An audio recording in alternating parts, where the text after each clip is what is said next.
Today, we are going to do another deep dive into probably the most pertinent subject in the film world, if not the world, and that is AI, artificial intelligence.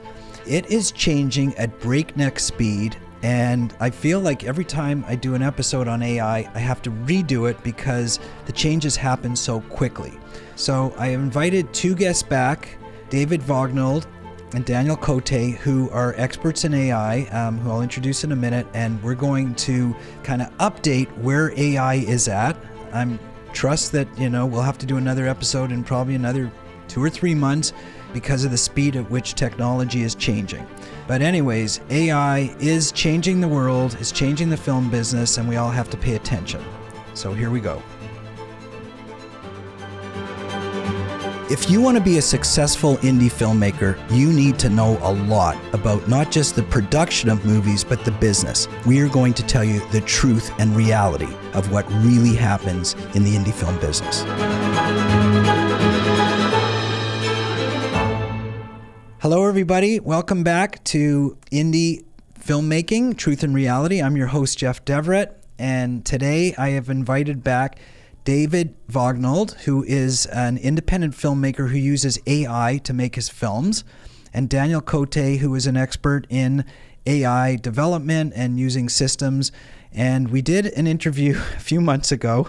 As we were editing it, I realized that a lot of it was out of date because I literally have to publish it the next day, just at the speed at which AI is changing. So we're going to talk about that. We're going to talk about some new developments and just how AI is affecting filmmaking, not only the making of films, but the distribution of films, the whole industry.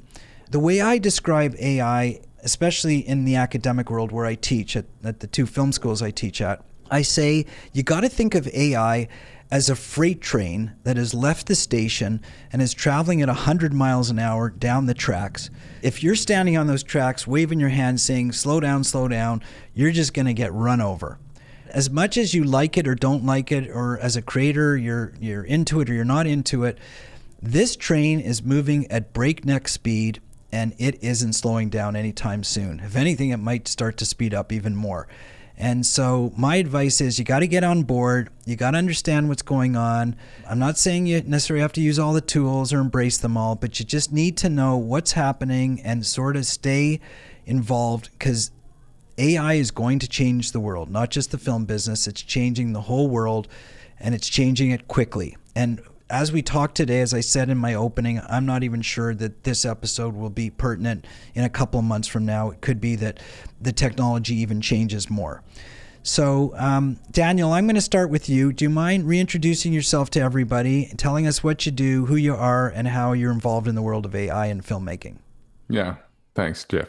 So my name is Daniel. I've been, doing some corporate videos for the last 10 years. So me and my partner, Martin, we have a company in Montreal in Canada, and we have been doing, AI, playing around with AI for the last, maybe 2 years now. And at first it was, a curiosity, and right now it's really become, something we use in our daily work. So basically, images are become better and better, and videos it's the same. So basically, it's like we're gonna use it a lot more, I think, more and more in corporate videos and also narrative filmmaking, I think. Okay, so have you made any narrative films yet with AI? Yeah, we started a series last year, so we were really slow on producing. And we did our first episode I think it was last November. It's called Save the World, and was a 4 or 5 minutes episode. And we've just launched the second one, another 4 or 5 minutes. And you can see, if you go see the 2 episodes, you're going to see the big difference between the first one and the second one because of the technology. So yeah, it's becomes a lot more, crisp. Right. Images, the quality is better, and we still have a lot of problems. We can talk about that, but yeah, it's getting better and better. Where can we see it? What's the name of your company? Just search Imagine Art Films in YouTube. You're gonna find our channel. Okay, Imagine Art Films, for those who want to see it. Okay, David, I met you several years ago. You contacted me and said that you're going to be making a feature film using AI. I mean, this is 2 years ago probably. And I said, okay, does that even exist? Today, I'm a believer 100% because you recently sent me sort of an updated version of what you've been working on. So why don't you tell us about your journey? Yeah, sure. Yeah, actually, it's been a year almost to the date, Jeff. Oh, it was a year? Okay, Yeah, it feels so like I reached out to you. longer. I wrote a screenplay, and I was like, reviewing it with you, and you kind of actually, I think we both joint talked about AI, and to get the millions of dollars you need now to produce and create a film is highly unlikely, and there's a lot of no's in this industry. So went down the rabbit hole of AI and just learning as much as I can about it, and it just keeps on evolving, and it's getting more and more cinematic, and we're getting to a point where almost I think we can create a full-length movie using nothing but AI. So I think the doors and the boundaries and the walls are breaking down, and this gives more people that have a story they want to tell an opportunity to put it out there. And the reason why I'm really interested in you, Jeff, is because I think there's going to be a flood of movies coming in. There's a lot of slop. There's a lot of not great AI. I think it's all about the story, but the marketing, the distribution, getting eyeballs on it, that's the biggest challenge. And I think that's the biggest thing that you can offer. And helping us, guiding us through this process. I've watched every single one of your videos, and it's been very helpful. It also helps with understanding marketing, like when you're creating this, like who's the audience gonna be, who's gonna actually watch this, and then try to make it not look AI, make it look cinematic. People hopefully will forget they're actually watching an AI movie, and I think it's gonna open a lot of doors for a lot of people that are interested in there, especially in the indie industry. And even if you don't want to go full AI, like where I'm going, I think there's a lot of opportunity to storyboard or add VFX, or there's a lot of great benefits to it. Okay, I can almost assure you that there's going to be, as soon as people start to embrace the tools, understand them a little bit better, the kinks get smoothed out, which I think is going to happen very quickly. There will be a deluge of like tons and tons of new films, all right, because it levels the playing field. It makes it more affordable, or almost, I don't know, you could almost do it for free, I guess, sitting at your computer, make a full-length feature film, whereas before you had to spend hundreds of thousands or millions of dollars to do more or less what you're going to be able to do at your computer. Now, whether that's good or bad, a lot of creators have a lot of issues with that, and I'm not going to pass judgment one way or the other. I'm just going to say it's going to happen. So there will be tons and tons of content being created in the future. Some of it obviously will be better than others, and more entertaining, because there's still a storytelling element, although the AI is going to help write the stories as well, obviously. What you're saying is right, David. I'm involved in trying to help people organize the clutter and decide what they want to see and why they want to see it. So that, which is marketing and distribution. But that we'll talk about afterwards. But let's get into the tools, all right? David, what did you make? You sent me a new video recently, like yesterday, about the most up-to-date version of what you're working on, and you're using some new tools now, like Sora 2, and I think Nano Banana. So can you just talk about what you're using, and then Daniel, you'll comment on sort of what else is out there. Yeah, so Nano Banana is used for editing, and I used to create stuff in a tool called Comfy UI with LoRa's, and that was at the time probably the most creative way to have consistent characters and environments. But then with Nano Banana, you can take literally a picture of yourself and you can storyboard it and do same environment, different scenes, and it looks photorealistic. And then you import those into, I'm using VO 3.1. It just released, and it's great for lip sync, which has been one of the most challenging things. So you can have real environments with lip sync. And then Sora 2, what I've noticed is great acting. It feels like a real movie. The biggest problem is you can't do consistent character. You can do one character, or you can have friends join. So you can't build extra characters on top of it. But those three tools right now are giving you pretty much everything you need to start creating. There's other tools out there, but those are the kind of the three. And those are the ones that came out last week. And that's the biggest challenge, is you start building out, I get 20, 30 minutes into a movie, and then a new tool comes out. Then you have to start all over because it's so much better. And that's kind of the way the game is. So I'll start this journey. I'll probably get 20, 25 minutes in, and a new tool will come out. So Sora is the program from OpenAI that Correct. people have created ChatGPT, correct? Correct. Okay. Daniel, what else what are the other major tools that you're seeing out there right now that people are using? And of course, we could be dating ourselves by even talking about this stuff. Yeah, VO3, David is right. VO3 has been a game changer because it's so realistic. Sora was, the first one that came out last year, and it was good, but VO3 just, from Google, they just they're amazing. So basically, the problems we had before was creating consistent characters. That was the first, big part, and this it's not perfect yet, but I think it's getting there. And like David said, yeah, the lip sync, it's much better. So basically, you want to have this realistic look. I think AI still looks AI. I'm not optimistic maybe about, seeing a movie from Hollywood in the next, months. I think it's going to take a couple of years. But with the speed that it's going, it's going to be, Quick. companies they're Yeah. not going to be able to ignore this. I think there's a lot of backlash right now, but I think people are going to get used to, and I think it's going to be the AI it's still there. Yeah. Okay, I'm that's sure. a segue into where I want to go. So, a couple weeks ago, I was teaching a class on intellectual property in one of my film classes.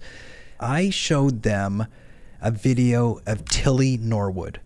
We know who Tilly Norwood is. So, she is a full AI actress. She doesn't exist, but there's all kinds of videos online of her on talk shows, doing scenes of movies. And she was created by a company called Particle 6 in the UK. I've been on their website. I've looked at this, and it's pretty good, Daniel. I mean, have you seen this Tilly Norwood stuff? Yeah, sure. I've seen some good things. I've seen some less, so not all the images are great. I think David can do what I've seen from David, pretty realistic too. So basically, I don't think there's this character is like something magical. I think it's when I saw the news about her and companies in the US and things like that, I was it's kind of weird, as a news. So basically, I don't get it that she gets signed into a studio. I think it's more a marketing, thing. I'm not sure about It that, could but be, but yeah, I mean, the reason she made the news is because a major, I think it was CA or some big studio yeah, was thinking of signing an AI actress on a contract, and she's not even real. Like, we're not even talking a yeah, real person. It's just the likeness and image of this AI actress.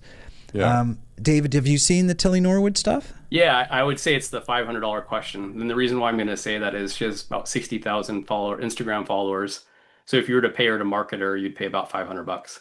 So that's I mean, you're going to see a ton of these coming out. And the interesting thing is I think the person that created that character has a background in this industry. So if they push out content that people like and enjoy and it grows, I think then there's a possibility maybe that's a character that people want to see. But right now, I think I would say hire whoever that marketing team is because to get this global, I mean, so many of us have similar characters, but this one person just blew up. And so I would say whatever they did from a marketing level, that's capture that. That's probably the most important piece of that. But yeah, I would say in probably 2 months, you probably never hear that character would be my guess. Okay, fair Just, enough, yeah. fair enough. And Yeah. and as Daniel said, maybe it's the fact that they somehow concocted that she's going to be signed by an agency.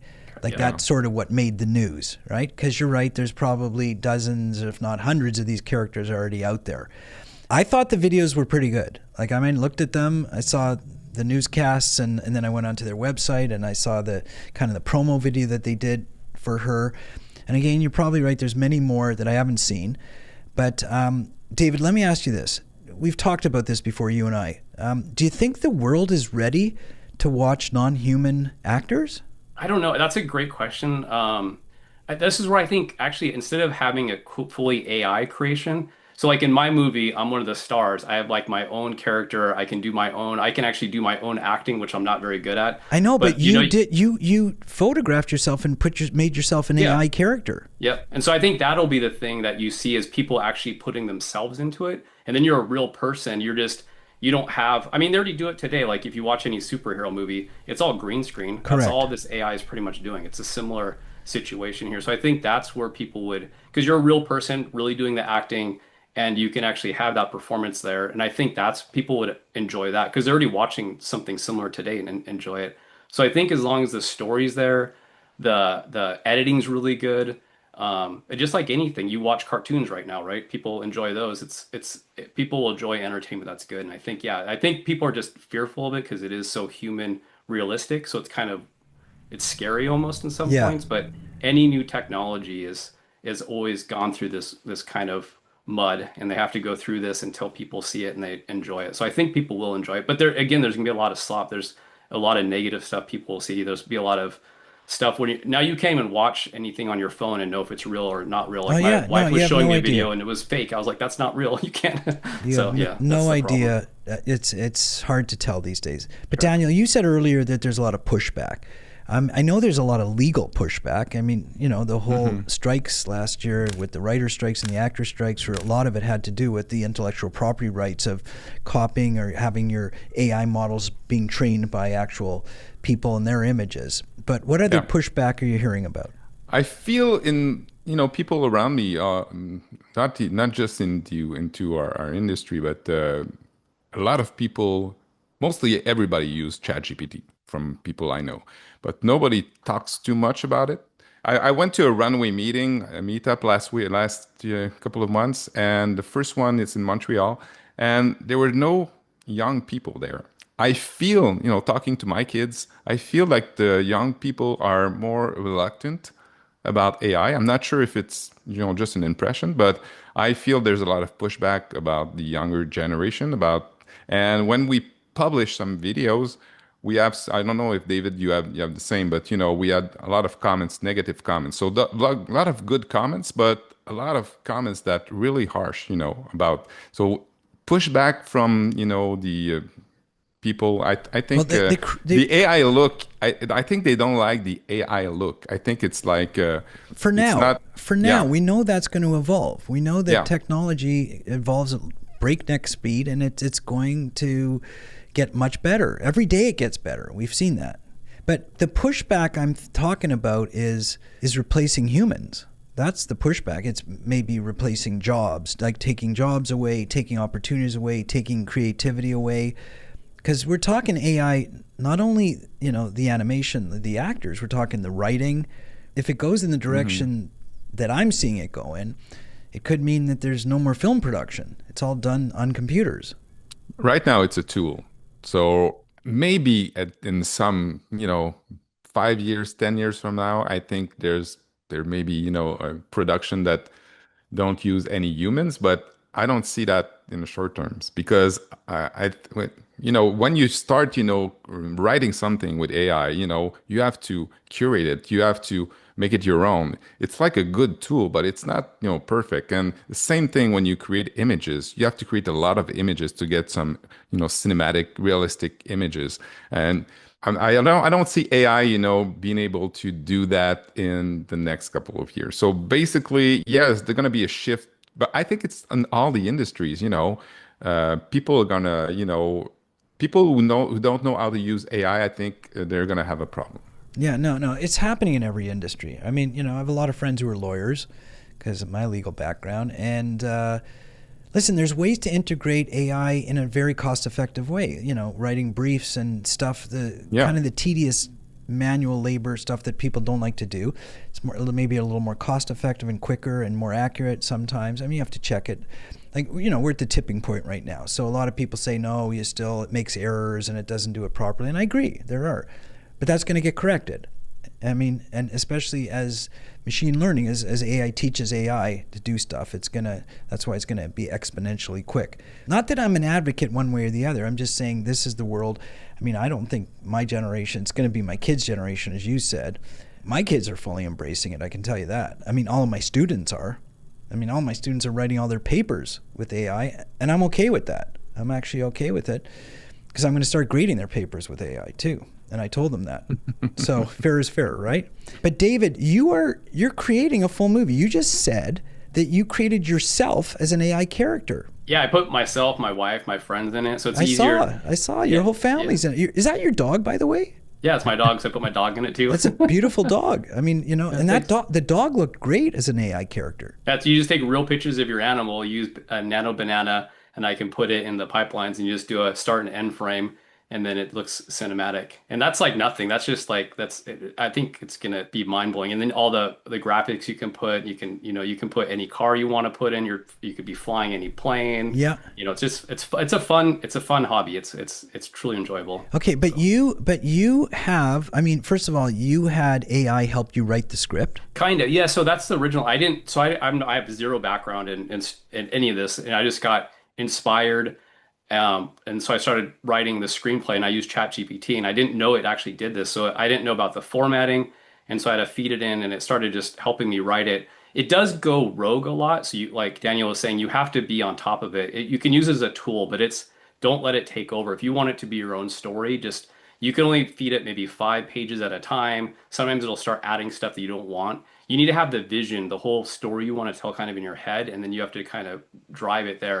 And sometimes I get so frustrated with that. I say it's easier just to do it myself, and sometimes that's the way I go. But it did help me create a full 110-page screenplay that's what I'm basing the story off of. Okay. So it was a tool. It definitely helped. I don't think I would have been able to do it without it, to be honest. So. Okay, so that now you take that tool and you start to making it into a full-length feature, of which you showed me some of it.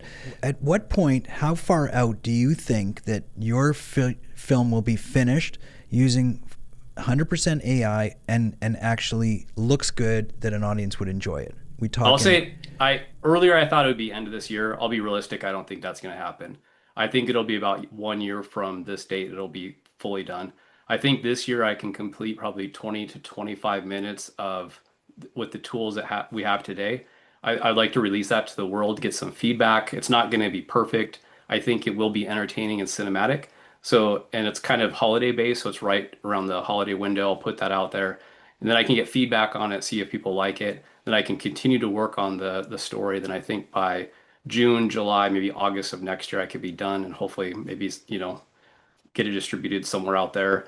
Worst case, it'll be on YouTube, and that's I think that's a realistic goal.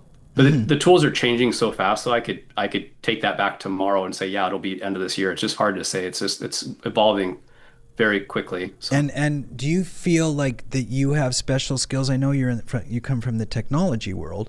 I'm in technology, and I think that helps. So my day-to-day job is I know, I take products from the life cycle, from conception to in market to all the way to end of life. So I kind of know how the flow goes, and filmmaking is very similar, like understanding the story, the how to produce it, how to do the whole like editing piece of it, the sound, the coloring, all that stuff. So I've learned all of this stuff. So I kind of understand how to do the full, and I've done multiple videos. I just never release anything. I just keep practicing and developing my skills. I'll enter contests. I think that's a great thing if people are interested in it, because a lot of them are like 2 minutes or under. Kind of builds up your skills. Even if you don't win, at least you get feedback and you can see what other people are doing. I think that's a great way. But yeah. But you don't need to have a tech background. I mean, listen, I use ChatGPT all the time, and it's easy. It's very user-friendly, and I think a lot of these video tools are going to be equally as easy. I think you got to know how to prompt them right now. You got to know the right things to say. But you can ask chat to prompt for you too. You just tell it what you want. Yeah, but I was at a seminar of Google's Gemini, which is their version of AI. Fast, unbelievable, the tools and everything. I mean, everybody's got it. It's just everybody's competing in this market in a big way. So Daniel, you said that you think it's a few years out, right? Yeah. But tell me a few years out what it's going to look like. What's going to happen in a few years? If I'm not sure I agree it's a few years, but let's say it is. But 2 years is not a long time. You blink and 2 years pass. What's the world going to look like in 2 years?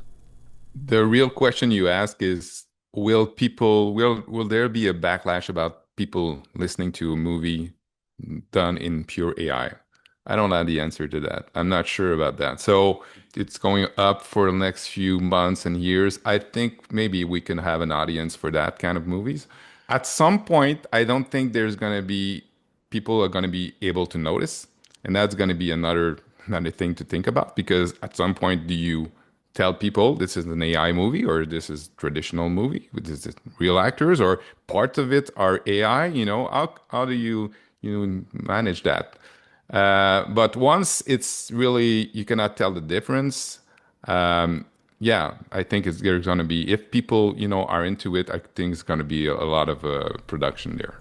But as David said, like, I mean, we've been kind of looking at iterations of AI for years. I mean, every superhero movie is sort of a iteration of AI because human beings they can't become superheroes. They can't do all that crazy stuff. Listen, one of my favorite movies of all time, which has to be at least 15 years old, maybe 20 at this point, is the movie 300, which was done fully animated years ago, and not even sophisticated animation, but it looked good enough, and I bought into it, and it felt real to me.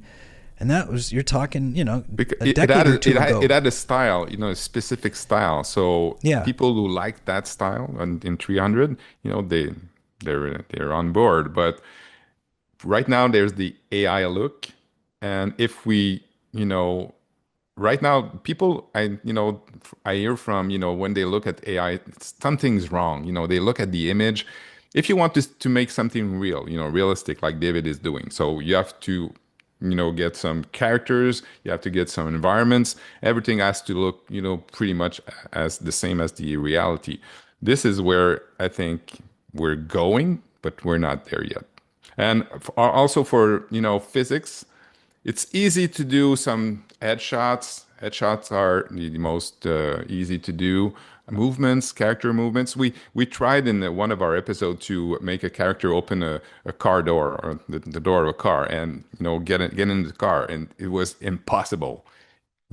Tools are right now getting there, but still it's just one character with a specific One movement. action. Yeah. But if you have 5 characters in one scene talking to each other at the same time, it's really challenging. So yeah, I think it's going to go there, but not. Yeah, but I feel like what a comment like that is going to date itself within 6 months.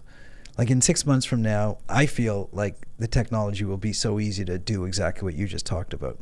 And again, I'm not an AI expert. I'm just guessing.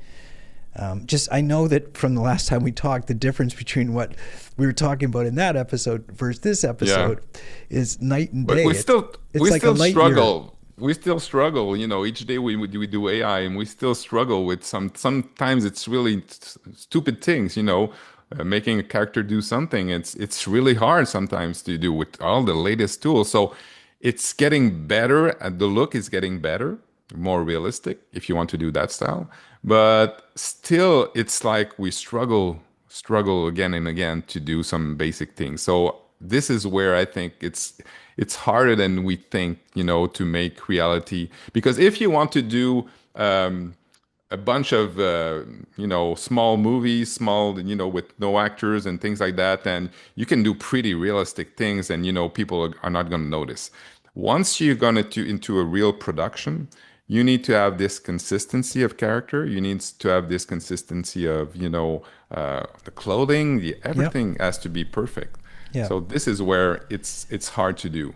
So maybe you see we see a lot of things that are amazing, AI, but it's not in a real production environment, I think. But David, and I mean this in an affectionate way, what I'm going to say is like a regular everyday guy. Yeah, he comes from the tech world, but David, you're just a regular guy who said, I want to make a movie. Yep. And you didn't want to spend a ton of money and hire a big crew and do all this kind of stuff. And you've embraced these tools, and it's coming along pretty well. I mean, I some of the scenes you sent me, I was convinced, especially because you put yourself into it and your dog and your wife. I mean, it looked real. Those scenes, the stuff that's working well, are working really well. Yeah, that's and the interesting thing is like everybody has the same problem. So all of these big tech giants are trying to fix that. So lip sync was the biggest issue. So everybody's trying to fix that right now, and it's getting better and better. So all these problems are good because everybody's having the same problems. The interesting thing, if you watch most videos now, either the face is completely covered or it'll be a voiceover. So that's what we're kind of seeing now, and it's like almost every AI video is a voiceover, and it's like we can do better than that. So it's really hard to get that consistency. But like Daniel said, you will spend like I'll get stuck on something like opening a car door, like you said, you're spending hours just trying to make this character open a door. And it's a silly stuff, but then you can go blow up a building in 2 seconds. It's kind of funny. So you kind of just have to know what it can and can't do and kind of go with the punches. But yeah, I think it'll keep evolving, keep getting better and easier. So, but yeah, anybody's gonna be able to do this. It's if you want to put the time dedication into it, which I think a lot of people will stop. They'll learn it. They'll do a couple short clips and they stop. If you really have the passion, if you're up at 2 a.m. doing this and you can't get this out of your head, then I think anybody can do it. Yeah, and listen, I don't want to date the episode too much because, we talked about some of the platforms, the Soras and the Nano Bananas and stuff like that are here today, and hopefully will continue to evolve. But there's dozens and dozens of others, probably hundreds of others that are in development right now. Are there any other ones that we should be keeping an eye on that you mentioned the other one, I forget the name of it. I think one of my favorites is Comfy UI. That's the open source. Most of the tools come there first. Sora and VO are big companies, and they're great, but Comfy UI can do so much, and it's just keep an eye on that tool just because it is, there's a whole underground group of people that are just constantly developing, and I shouldn't call them underground, but it's kind of like a small group of people just constantly building and developing it, and they're very passionate about it, and they have great resources. So I think if you can learn those skill sets too, I think that's where I constantly learn from them and watch what they're doing, and they come out with stuff a lot of times before these big tech companies come out with stuff. So is the AI world, Daniel, going to go sort of in the same direction that I'm going to say the search engine world went in when the internet was launched, where all these people came out with big search engines and some hit and some didn't, and some we know about today, like obviously Google dominated it, but is that, all these there's got to be hundreds, thousands of people developing AI platforms, right? Mm-hmm. How many are going to survive? What's it going to take? I think the giants are going to have, the best platforms. I'm not sure I see, some independent productions, maybe some from specific stuff. Like I use a platform called Hume, Huime, for narration and dialogues. I think it's an independent platform. So so specific things, I think they're going to be, a couple of great platforms. For the hard stuff to do, mostly video. I'm not sure that, David, if you agree, but if you want to do images with your computer and Comfy UI, it's okay because, most computers can handle it. Still, you need to have a good computer. But if you want to do video, and a lot of videos, because you have to create a lot, to curate it and pick the best, you have to have a really, really good computer. So basically, most people won't be able to generate a lot of videos. David, I'd love to hear you about that. So I would say that's true, and I think everybody's going to get rid of the computer. It's all going to be cloud. Like Comfy just launched Comfy UI Cloud, so you can go that way. So they actually have the big computers on the cloud. Then there's like Running Hub, that's another one. So there's multiple, and there's also sites like there's Higgsfield, there's OpenArt. Those are you pay one subscription and you get access to all the tools. So I think that'll be growing more and more too. So I don't know growing, but those tools will be more valuable because you have one source where you can get everything you need. So almost every week there's a new update, new tool, and it's hard to have subscriptions to all of them, and you don't really want to do that. Mm-hmm. You want to be able to try them and stuff. So those are great ways to get your feet wet in this. But there always is going to be maybe technology blips. Like as we talk today on this episode, we're using Zoom when we normally use Riverside, which is an AWS app, and AWS servers are down, which is all cloud-based. So who knows? There's always, there's that side of it too. Now, do you guys know about AI safety and sort of integrating AI into the world safely? Daniel, you're nodding. People are talking about crazy stuff with AI applications and how to integrate it into certain industries safely. I think depending on the company, there's rail guards for using the likeness of people. So basically, you cannot take some picture of actors and things like that and create them. You can do it on your own computer and things like that, but tech giants like Google, OpenAI, they're really strict about that, and it causes us a lot of problems because sometimes you can create a pure AI character and it looks like somebody who's real in the real world, and they're gonna stop the. So I think they're trying to get. But you don't. That's an intellectual property question. You don't necessarily own your own image, because what happens if there's like a doppelganger or an identical, somebody who looks identical to you, and I can tell you, case in point, I actually have an identical twin brother. We Oh, look yeah. identical. So do I own the way I look? Does he own it? Do we mutually own it? And could there be a third one who looks like us? It's a good question. And the thing that you're going to see about, David uses himself as a character in his movie, but right now Sora 2 just launched into kind of TikTok platform, and you can use yourself as a character, and you can That's my use understanding is they call it your AI twin. yeah, you can use yourself, you can create yourself. Back a few months ago, it was really difficult and hard to do, with LoRa's and things like that. Right now, you can create your persona with Sora. And the thing that they did, it's like you can use your friend if your friend did the same thing. So you can make videos about all your gang, the people you know. And I think there's going to be a lot of videos like that. So basically, everybody is going to create their own double, and they're going to create some videos about, funny videos and things like that. So it's not production type Hollywood style movie, but there's going to be a lot of content of people using themselves as characters. I mean, think about the advantage of that. Like, let's say you want to have a big social media following or something like that. Your twin could respond to everybody, can always be in a good mood, can, be receptive to every comment, everything. I mean, there's no sort of emotion or time frames involved with that. You could be, your AI twin could be responding to tens of thousands of people in a nanosecond when it takes a human 20 years to do that. Of course, there's going to be a lot, but still, when when you cannot tell the difference between somebody and his double, it's going to cause some problems because people are going to asking, am I talking to the real Daniel or am I talking to your double and things like that? So I think it's going to be funny and Daniel, weird. what do you have to say about that? I Yeah, mean, no, sorry, I completely agree. David. Yeah, no, I Daniel, completely David. agree. I even watch YouTube and I'm like, is this a real person or is this a AI person that's going on? It's kind of funny. The other thing to add on top of it with your AI character, they can go 24/7. They don't ever sleep. And they Right. also can do different languages. So you could actually, I've learned the US market's pretty small. So like as I make this movie, I'm already thinking like, how do I, do it in Spanish? How do I do it in Chinese? And all these different language, like how do I support it globally? So that's another thing to consider like with this whole trend. But yeah, uh, it's going to happen. It's just So something you have to be I had aware of. originally asked you about sort of the world of AI safety, like integrating AI safely. We kind of gravitated into copyright and intellectual property infringement. Listen, in other industries, there's a lot of safety issues. There's like AI in the military, AI in government, AI in big industry.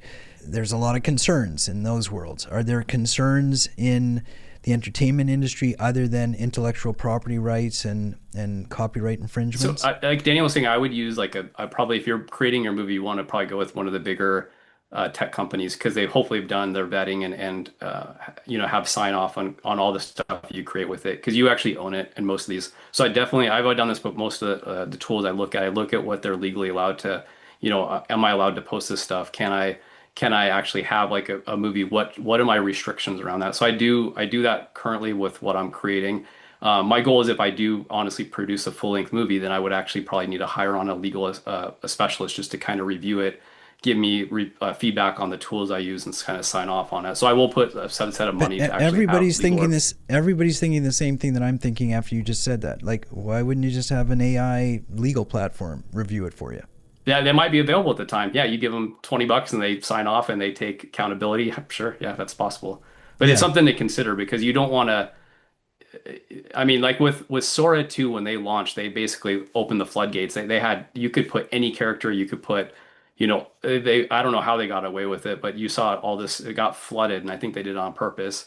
So that makes me reluctant to use that company right off the bat because they already are, in violation of so many things. So I'm using it now just for storyboarding, but I don't know if I would actually create something with them and post it just knowing that you could create any character, like you could put yourself with superheroes that have IP and stuff like that. They kind of, I think they got in a lot of trouble and hand slapped a week later. They got a ton of promotion from it, but that makes you leery of what tools you're gonna use. So yeah, it's something I think about and consider because obviously if you put something out there, you don't want to get sued or be violating or putting But people's faces that aren't approved. David, I'm surprised that there's a lot of videos out there, with characters with main people, politicians and actors. There's a lot of videos like there. So basically, they use some platforms to do this anyway, but they don't get banned on YouTube. They don't get legal on legal social problems. media, especially in politics, the stuff I've seen lately. First of all, I don't know what's real. I don't know if it's real people speaking or if they've just been pirated or dubbed or something. And they're doing crazy stuff that, like, I don't know if it's them wanting to do it to promote themselves or other people being negative. It's just, my problem is I don't know what's real anymore. I'm super skeptical about everything that I watch, especially on social media, because it's just so easy to put it up and get away with it. But there's a lot of videos that just have that AI look, that they're just funny, they're just some politicians, playing around, and right. People have been publishing them from, who I'm talking about. So it's in the news. Yeah. So basically, I'm not sure if the genie is out. So I'm not sure if it's ever going to be, if we're going to have a real AI safety that, no ever politicians will be able, we are not going to be able to do that. I think it's like people are going to have to rely on, other sources to know if a video is real or not. But Daniel, you're in the world of production, all right? What direction is your company taking? How much, at some point, do you want everything to be AI, or do you still want to use humans and crews and all this kind of stuff? What's your plan? I think we're going where it's the most realistic, where the production is the most realistic. We've played around with, Runway Act 1 and Act 2, which is, you take a real actor and you make a scene, and after that you translate that into AI character. Right now, this technology is not as good as what you get with pure AI on Google, let's say VO3. So basically, we're just taking the best there, and I think when the technology is there, I think that actors are going to still be needed, because it's really hard to do some real emotions. And AI can do that in certain ways. You can prompt it and you can say, well, make this person cry or make this person. It's not bad. So if you look at it at a certain level, it seems real. But in a real production environment, you still need to have a special, magic about the actor. And this is the difficult part, I think. I'm not sure if, David, you experienced this. Do you use yourself as an actor, or do you prompt, Google or? Yeah, I was before, but with VO 3.1, I haven't. So it's weird. Now with the new tools, you put first end frame the same, and then I put what I want them to speak with the motion, and it actually captures the motion better than I could personally ever act. So, and even Sora 2 does a really good job with acting. It's just unfortunately because like you said, unless you have your character or somebody that's already on the platform, the acting's really good. It's just the character consistency is not there. So that's coming. So I was actually blown away how good the performance is and how emotional, and like you can say funny lines, they actually sound funny, and you can actually feel emotion now, which you never were able to do that really in the past, unless what you're saying, Daniel, unless you had the character portraying it. So I think that's going to change, or already has changed this last week with those new tools. So, that Tilly Norwood video, she cried on a talk show, and they said, can you cry? And she started crying, and looked real to me. Like that, that company Particle 6 that created her in the UK, they did a whole promotional video where every single person on the video was an AI character talking about the creation of creating. Everything looked real. Like had they not said it's AI, I would have never known. And then you add obviously some music and effects in and make it cinematic, and I just would not have known. And I still feel like at the tip of the iceberg here.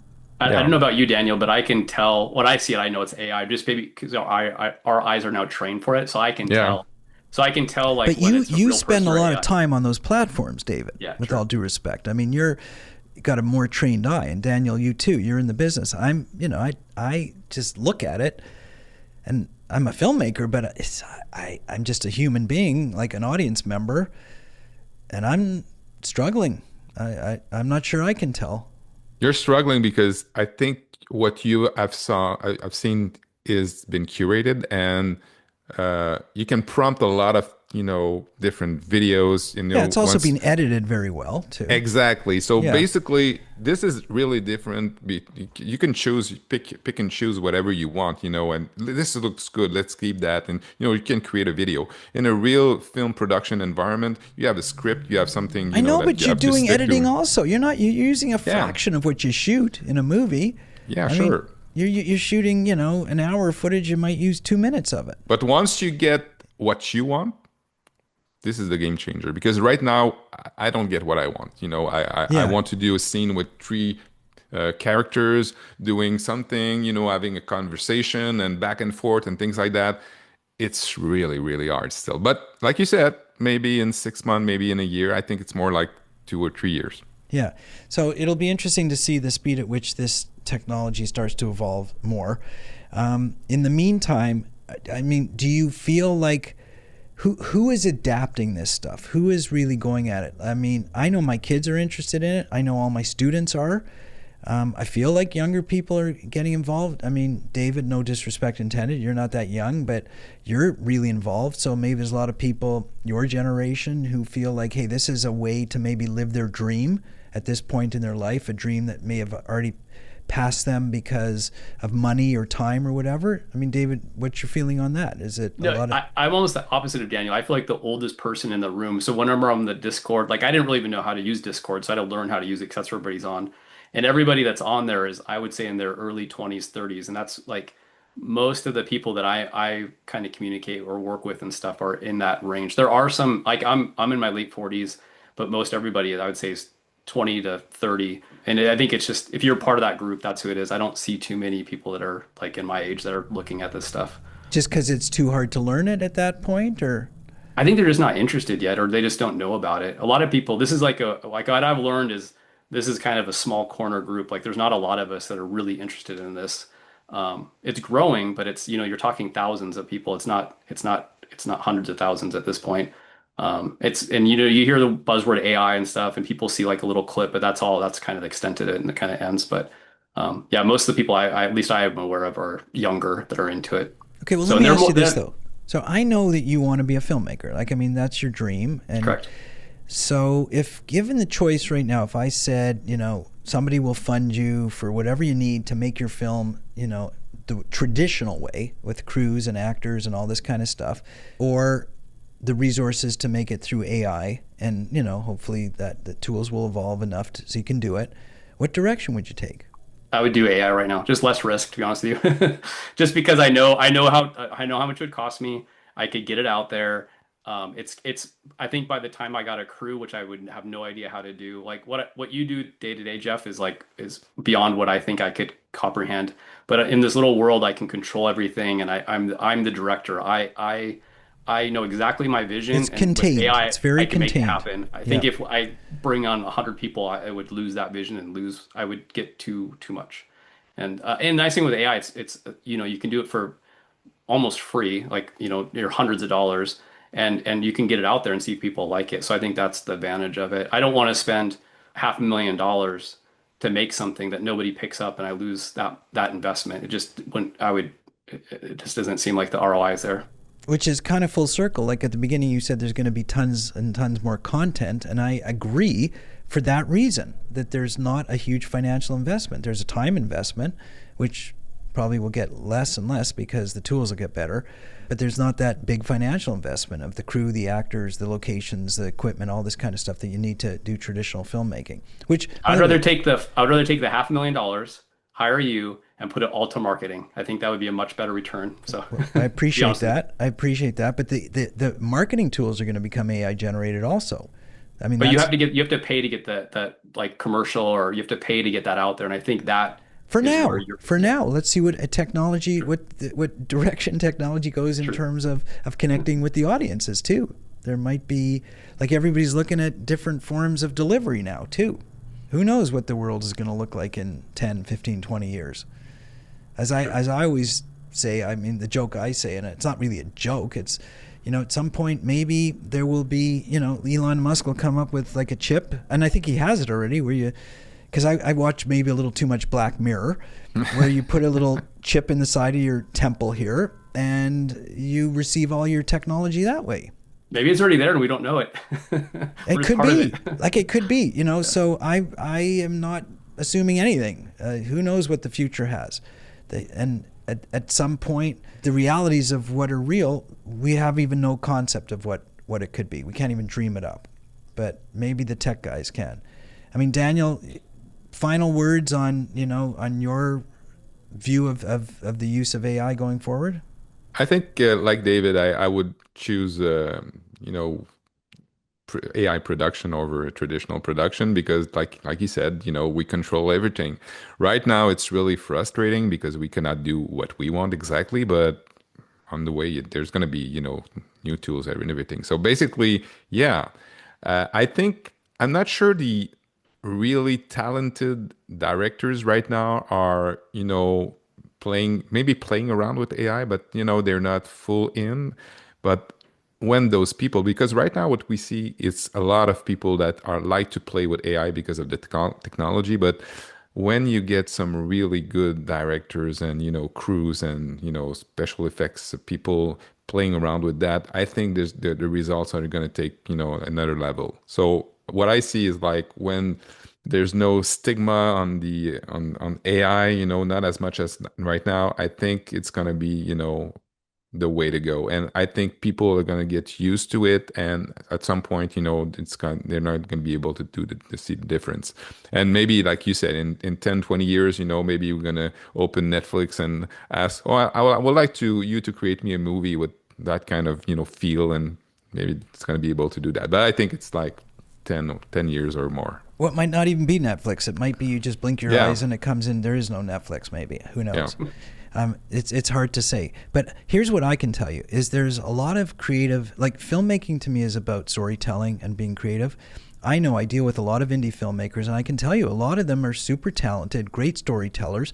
And even though they didn't get their break, like they're not the Christopher Nolans or the Tarantinos or whatever, they're just equally as talented. No offense, Nolan and Tarantino, but there's a lot of talented people out there who are just waiting to get a break. And this could be the break. This could be like, hey, I don't need a studio behind me for $50 million or $100 million so that I can make my epic movie.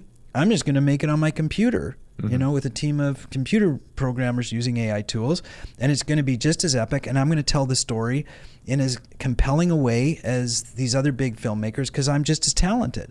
That's where I say that the playing field's going to get leveled. Exactly. And it's always going to boil down to storytelling, as you said earlier, David, because people want good entertainment. So if you can't tell a story in a compelling way or a good story, then nobody's going to want to watch it. So that, I think, isn't going to go away. But what I think is it's going to allow a lot of very creative people access to telling good stories at the level that they weren't able to before. That's the future. That's why I see. I can compare it to music because when I was younger, music, like you have to go to the studios to record your music, and it was expensive. After that, the computers and everything. So basically, you can do a record on a music record at home. But the thing is, even if there's a lot more people creating music right today, I'm not sure that there's a lot of opportunities for new musicians. Because the space gets crowded. There's no question. The space gets more crowded. I think that the quality still rises to the top somehow. It involves, as David says, marketing. This is kind of what I focus on.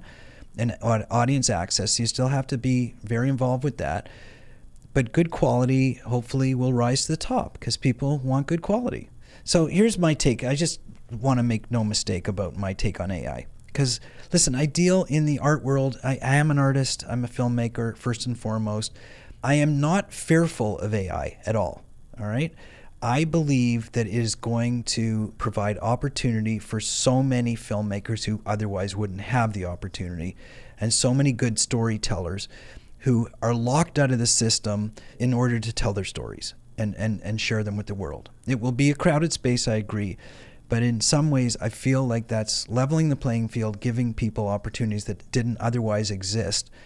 And, you know, a lot of people in Hollywood who listen to this, a lot of the actors, a lot of the writers, everybody will say, oh, you know what, Jeff, that's not right. You know, you're copyright infringement and this and that. And I'm saying, wait a second, you've locked out all these tens of thousands, millions of story writers and directors and talented people. You've locked them out for years because they haven't had access to your vertical integration, your streaming platforms, your production funds, your marketing funds, everything. They've had to go it alone. And now they're going to have a fighting chance to tell their stories. Why is that bad for the world? I think it's good for the world, albeit it's not with real people because they can't afford it. They just can't afford it, but they have great ideas for stories, and this maybe will open up the door for them to tell them. So in that respect, that's the direction I see this going in. And I think the world's going to get a lot of great content as a result of it, tons of it. And, you know, albeit there's going to be a lot of bad content too. So you're going to have to sort through it. That's the whole distribution thing. But there's a lot of great artistic people out there who are going to be able to share their stories with the world now. Exactly. David, final words? Yeah, no, I'd completely agree with that. I would say if you're a storyteller, if you're a screenwriter, learn the tools, you're good. If you're a director, editor, anything else, learn how to story write, and then you'll be good, because it's going to be almost a single person can create this stuff. So as long as the story is there, I think that's where you want to focus in on.